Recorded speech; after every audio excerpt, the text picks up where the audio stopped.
మెదక్ జిల్లా వెల్దుర్తి మండల కేంద్రంలో పోలీసులు ప్రత్యేక తనిఖీ చేపట్టారు. జిల్లా ఎస్పీ ఆదేశాల మేరకు స్థానిక ఎస్ఐ నవదగౌడ్ సూచన మేరకు పోలీసు సిబ్బంది ప్రధాన చౌరస్తా వద్ద వాహనాల తనిఖీ చేపట్టారు. ట్రాఫిక్ నియమాలపై వాహనదారులకు అవగాహన కల్పించారు. మద్యం సేవించి వాహనాలు నడపవద్దని, ట్రాఫిక్ నిబంధనలు పాటించాలని సూచించారు. మద్యం సేవించి వాహనాలు నడిపితే కఠిన చర్యలు తీసుకుంటామని హెచ్చరించారు.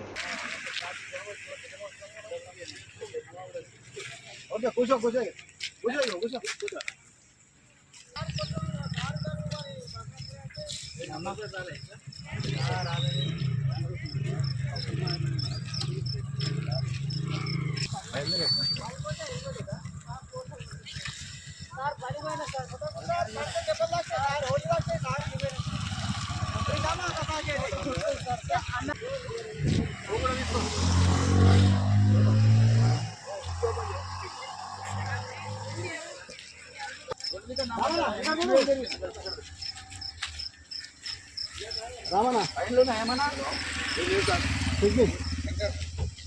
ఇక్కడ పైన మొత్తం